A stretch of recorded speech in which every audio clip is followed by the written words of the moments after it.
कलाम खुदा में से फिलिपियों की कलीसिया को लिखा गया पौलुस रसूल का खत दूसरा बाब है।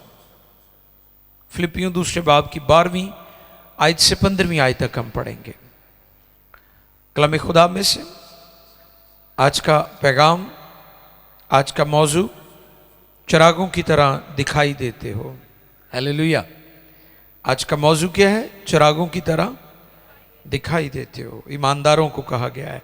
फिलिपियों दूसरे बाब की 12वीं से 15वीं आयत तक हम पढ़ेंगे। ये तिलावत हम खुदा के कलाम में से सुनेंगे। खुदा की खादमा एस्टर पढ़ने में हमारी रहनुमाई फरमाए। जी। खुदा के कलाम मुकद्दस में यूं रकम है, पास ए मेरे अजीजो, जी, जिस तरह तुम हमेशा से फरमाबरदारी करते आए हो, उसी तरह अब भी ना सिर्फ मेरी हाजिरी में, ये बड़ा खास पॉइंट है, ना सिर्फ मेरी हाजिरी में बल्कि इससे बहुत ज्यादा मेरी गैर हाजिरी में डरते और कांपते हुए अपनी निजात का काम किए जाओ, क्योंकि जो तुम में नियत और अमल दोनों को अपने नेक इरादा को इंजाम देने के लिए पैदा करता है। वो खुदा है। आगे जी। पर सब काम शिकायत और तकरार बगैर किया करो। शिकायत और तकरार बगैर किया करो, ताकि तुम बेऐब और भोले होकर टेढ़े और कजरो लोगों में खुदा के बेनक्स फर्जंद बने रहो, जिनके दरमियान तुम दुनिया में चिरागों की तरह दिखाई देते हो। मुकद्दस कलाम के पढ़े, सुने, समझे और कबूल किए जाने पर उसकी बरकत। मौजू की समझ आ गई है जी। रीडिंग जब हो रही थी तो जो पैगाम है, मैं ईमान रखता हूं कि आपके जहन में वो स्केच बन गया होगा कि आज का पैगाम कैसा है। पौलुस रसूल फिलिपियों की कलीसिया को ये पैगाम दे रहे हैं। हम जो फिलिपी शहर है वहाँ से, मैंने पहले भी कई मैसेजेस में जिक्र किया है कि हम वहाँ फिजिकली गए हैं। अब वहाँ पर ना कोई आबादी है, ना कोई चर्च है और ना कोई घर है, बस थोड़े से खंडरात हैं और बेआबाद और उजड़ी हुई जगह है, कीकर हैं और इस तरह की चीज़ें हैं। वहाँ पर कोई कलीसिया नहीं। एक गवर्नमेंट ने बोर्ड लगाया हुआ है, सारे कदीमा वालों ने, फिलिपी शहर का, कि ये वो शहर है जहाँ पर ये कलीसिया जो है वो कायम हुई थी। तो कलाम खुदा में से जो हम सीख रहे हैं, फिलिपियों की कलीसिया को जो पौलुस रसूल का मैसेज है, उसमें पहली बात यह है कि हम रूहानी सिर्फ कुछ वक्त के लिए नजर ना आए। आज एक बहुत बड़ा मसला है लोगों का कि उन्होंने दो तरह की लाइफ रखी हुई है। डबल स्टैंडर्ड हम उसे कहते हैं, दोहरा मेयार। एक वो लाइफ है जो नजर आती है या चर्च के अंदर नजर आती है। आप इसे इस तरह भी कह सकते हैं कि वो लाइफ जो चर्च के अंदर नजर आती है, वो लाइफ जो आप अपने पास्टर के सामने आपकी लाइफ है।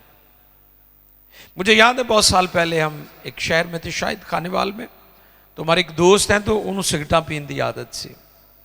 उन्हें जो मैनू वेख्या था सिगरेट पिछे नु कर लिया, छुट्टी नहीं, पिछे नु कर ली।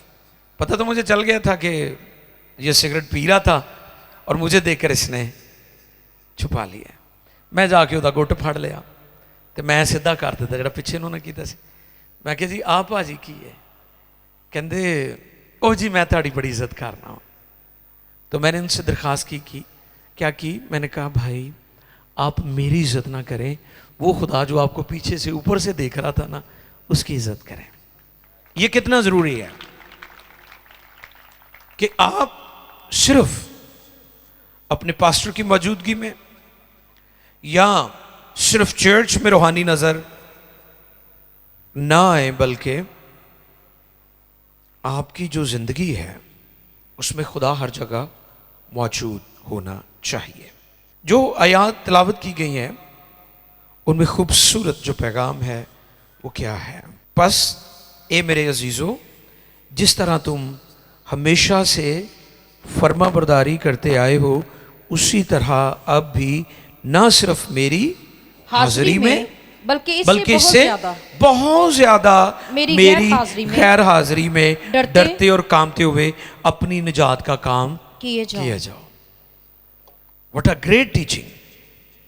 कितनी खूबसूरत ये तालीम है कि अगर आपके पेरेंट्स आपको नहीं देख रहे, आपका टीचर आपको नहीं देख रहा, आपका पास्टर, आपके माँ बाप नहीं आपको देख रहे, आप इस बात को ज़हन में रखो कि खुदा आपको देख रहा है।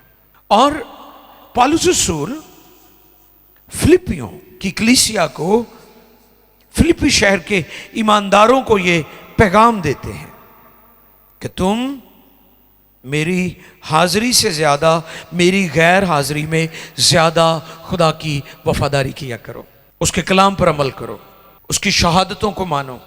ये पहली तालीम है, ये पहला पैगाम है, ये जो आयात पढ़ी गई है। दूसरा पैगाम, ये पैगाम हमारी चर्चेस और हमारी कलीसियाओं में इसका बहुत ज़्यादा इतलाक होना चाहिए। वो क्या है? 14वीं आयत पढ़ें जी। सब काम शिकायत और तकरार बगैर किया करो। ये बड़ी खास बात है। हमारे मुआशरे में एक बहुत बड़ा मसला है कि हम जो भी करते हैं एक दूसरे के ऊपर एहसान करने की कोशिश करते हैं।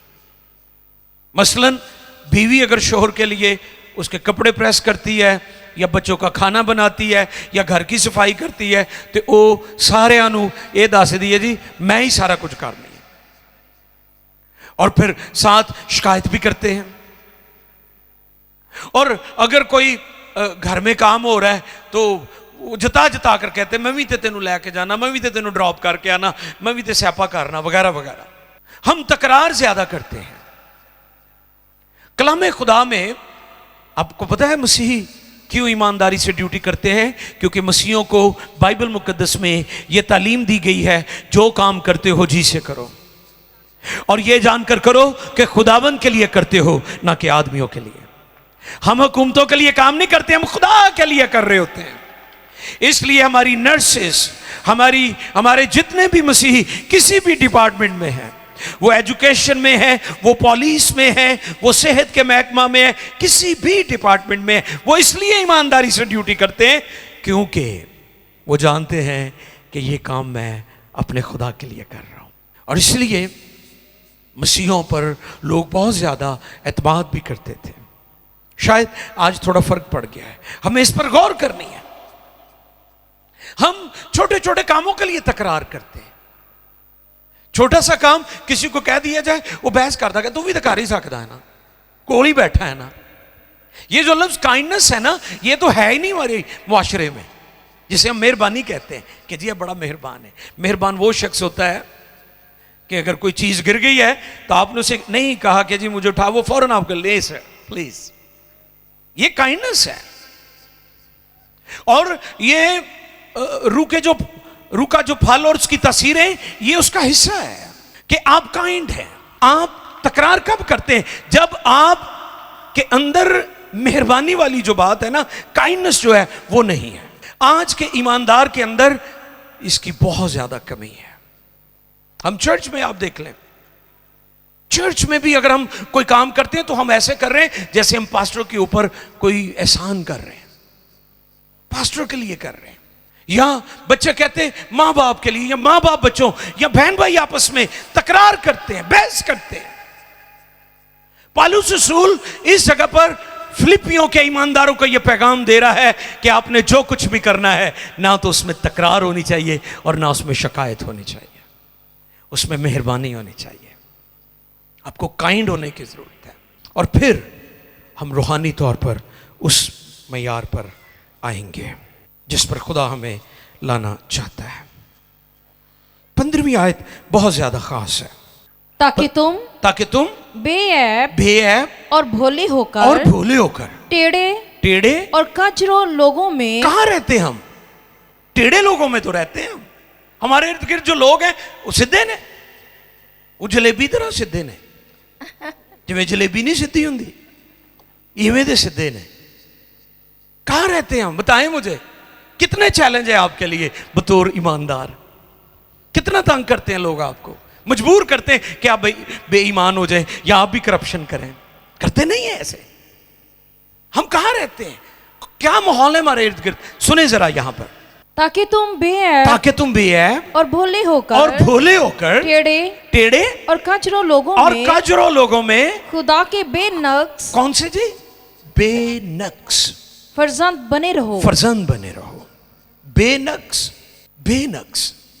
किनके दरमियान, टेढ़े कचरों लोगों में।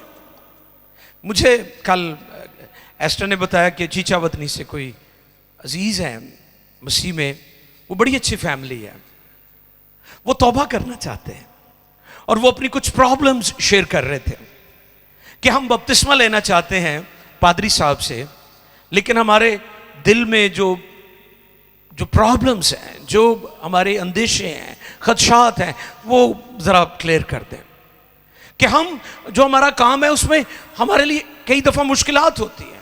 एक चीज़ 100 रुपये की है, हम 200 रुपये की देते हैं, या हमारे काम में कई दफ़ा हमें कुछ ऐसा भी करना पड़ता है जो शायद ठीक नहीं है। तो इन्होंने मुझे कहा कि आप इन्हें आंसर करें। मैंने उन्हें बताया कि अगर हम अपनी कोशिश से खुदा के साथ चलना चाहें, हम कभी भी नहीं चल सकते। हम उसके फजल की बदौलत उसके साथ चलते हैं। मुझ में या हम में किसी में कोई खूबी नहीं है कि हम उसकी खिदमत करते हैं या हम बेनक्स हैं, ये उसका फजल है। ये जो हम रास्ते की और पाकीज़गी की और बेनक्स जिंदगी बसर करते हैं, बाय हिज ग्रेस, उसके फजल की बदौलत। और वो फजल जो फजल खास है, मैंने कॉमन एंड स्पेशल ग्रेस के बारे में भी टीचिंग दी थी कि दुनिया और कौमें जो हैं वो कॉमन ग्रेस के नीचे हैं, लेकिन यीशु मसीह पर ईमान लाने वाले स्पेशल ग्रेस के नीचे हैं। आमीन। और जब हम पर फजल खास हो जाता है तो वो काम, वो तौर तरीका, वो ऐसे काम जो शायद जिन पर हम अपनी कोशिश से गालिब नहीं आ सकते, खुदा का पाकरू हमारी मदद करता है। लोग कहते हैं जी कैसे ईमानदारी के साथ हम कैसे। अच्छा, एक और काम पाकिस्तान च इडे थिंदे शर्मिंदे ने, कहणगे ए तनख्वाह है ते उत्तों भी कमा लईदे ने। रिश्वत वाले पैसे नूं कहणगे उत्तों भी कमा लईदे, उन्होंने रिश्वत नहीं कहते। कैसे यार नेक रिश्वतखोर ने, कैसे रासबाज रिश्वतखोर ने रिश्वत को, बेईमानी को, ठगियों को, झूठ को कहणगे उत्तों भी कमा लेने। ए उतली कमाई है तो फिर उत्ते ही लग जाती है, बीमारियां ते इलाज ते उत्ते ही लगनी है। फिर हम बेनक्स हैं उनके दरमियान जो टेढ़े और कजरो हैं। मुझे याद है एक पादरी साहब ने बड़ी खूबसूरत एक मेमोरियल सर्विस पर बात सुनाई। लाहौर में पुरानी बात है, तब रिक्शे के ऊपर मीटर लगा होता था। वो मीटर जो पैसों वाला बताता था कितना ट्रैवल हुआ है। वो कहते कि मैं किसी जनाजे पर गया तो रिक्शे में बैठा, तो जब मैं गया तो 50 रुपये बनाए उसने। फासला सेम था, जब मैं वापस आया तो शायद 30 रुपये बने या 35 बने या 25 बने। तो कहते मैंने कहा यार जब मैं गया था तो 50 रुपये बने थे, ते वापस आया तो 25 या 30 रुपये। वो कहने लगे मैं मसीही हाँ, इसलिए मीटर ठीक चलन दिया। गौर कर रहे हैं? ये मैं बातें आपके सामने इसलिए रख रहा हूं कि जिस दुनिया में आप रहते हैं, आपके दाएं बाएं लोग बुराई करते हुए महसूस ही नहीं करते ये बुराई है। बदी को पानी की तरह पीते हैं लोग। मेरे अजीजों, हमने टेढ़ी दुनिया में खुदा के बेनक्स फर्जंद बनना है। ये हमारा मकाम और एजाज है। जब आप तहिया कर लेंगे ना कि मैंने रासबाजी की, ईमानदारी की ज़िंदगी बसर करनी है, खुदा आपके थोड़े पैसों में भी बरकत डाल देगा। जब आपने तहिया कर लेना ना कि संडे को मैंने चर्च जाना है, तो जो काम आपने संडे के दिन करना था ना, खुदा बाकी दिनों में वो काम भी आपको दे देगा। No excuse. कोई एक्सक्यूज नहीं है इस हवाले से कि आप कहें जी वो मैं की करा जी बच्चों की रोटी कमा रहा सा। अच्छी बात है, मेहनती होना चाहिए। जो कैसर का है, जो खुदा का है, खुदा आप खुदा के हैं, अपना आप खुदा को दें, अपना वक्त खुदा को दें। टेढ़ी दुनिया में खुदा के बेनक्स फर्जंद बनकर रहना है। हम ऐसी दुनिया में रहते हैं जहां हर कोई बेईमान, रिश्वतखोर, झूठ बोलता है और हमें ऑफर्स भी होती है। पता है ना आपको, प्यारे भाई शाहिद आजकल वो इंस्पेक्टर हो गए हैं और उन्होंने जब फैसलाबाद में बड़ी तादाद में मंशियात पकड़ी तो बड़े लोगों ने जो थे ना मंशियात वाले, उन्होंने ऑफर्स की कि जी आप ये हमारे साथ डील कर लें, हमें छोड़ दें। उन्होंने कहा नहीं नहीं ये डील नहीं होनी, मैं इस गल का हलफ लिया है कि मैं इस मुल्क की, इस कौम की खिदमत दयानतदारी ना करांगा। ये पुलिस डिपार्टमेंट की बात है। हमें हर शोबे में अगर आप किसी भी जगह पर हैं, हमने साबित करना है कि हम खुदा के बेनक्स फर्जंद हैं। हमारी जिंदगी, हमारे काम, हमारी लाइफ, हमारा तौर तरीका, हमने बेनक्स होना है। हमने समझौता नहीं करना, हमने कंप्रोमाइज नहीं करना। और फिर लिखा है जिनके दरमियान तुम चिरागों की तरह दिखाई देते हो। वाह, चिराग का काम क्या है? रोशनी, चीजों को रोशन कर देना। यानी आप, वो मेरी बहनें, बेटियां, माएँ, मेरे भाई, खुदा के खादमीन, आप वो लोग हैं। आप खुदा के बेनक्स बेटे और बेटियां हैं, फर्जंद हैं। जब आप लोगों के दरमियान जाते हैं तो आपकी शख्सियत और आपका किरदार लोगों में नुमाया हो जाता है, ये खुदा के लोग हैं। आपका कैरेक्टर बोलता है। हमने कैसे रोशनी बनना है। ये नहीं कि आप तारीकी में गए और आप भी तारीकी बन गए। आप अगर ईमानदार हैं तो आप इस बात का सबूत दें कि आप बिलीवर हैं। अगर आप गाली देने वाले के साथ बराबर गालियां दे रहे हैं तो फिर उसमें और आप में क्या फर्क है? अगर एक शख्स रिश्वत ले रहा है, झूठ बोल रहा है, बेईमानी कर रहा है, ठगी लगा रहा है और आप भी उसके साथ मिल गए तो उसमें और आप में क्या? वो तो तारीकी है और आपको चिराग कहा गया है। आप रोशनी हैं, आप यूनिक हैं, आप मुनफरिद हैं, आप खुदा का नूर हैं। यीशु ने कहा दुनिया का नूर मैं हूं। और फिर खुदा ने फरमाया तुम दुनिया के नूर हो। आपके किरदार से, आपके काम से आपके खुदा की तमजीद होगी। लोग आपके खुदा की तारीफ करेंगे कि ये मेहनती लोग हैं, ये अमानत में खयानत नहीं करते। इस पर गौर कीजिए, जिनके दरमियान तुम चिरागों की तरह दिखाई देते हो। आपने बहुत ज्यादा मुताद रहना है। ये कब होगा? ये तब होगा जब आप, आज से मैं बता रहा था कि रूहानी तौर पर फलदार होने के लिए आपको एक ख़ास इन्वायरमेंट की ज़रूरत है जिसमें रहना ज़रूरी है, और वो खुदा की हजूरी और फेलोशिप है, रिफाकत है जो आप रखते हैं। जब आप उसमें रहेंगे तो फिर खुदा आपको तश्कील देगा, खुदा आपको डिज़ाइन करेगा, खुदा आपको तराशेगा, खुदा आपको ब्यूटी देगा, खुदा आपको बनाएगा उसके माने। जैसे कुम्हार, आपको पता वो मिट्टी का लोथड़ा ही लेता है ना, उसको पहले अच्छे तरीके से उसने बहुत सॉफ्ट किया होता है। जैसे आटा गूंथती हैं बहनें, उस तरीके से उसने उसके ऊपर मेहनत की होती है। इसी तरह जब आप इस प्रोसेस में से गुजर चुके होंगे कि आप पर मेहनत की गई है, आपको गूंदा गया है कलाम के साथ, आपकी फॉर्मेशन हुई है,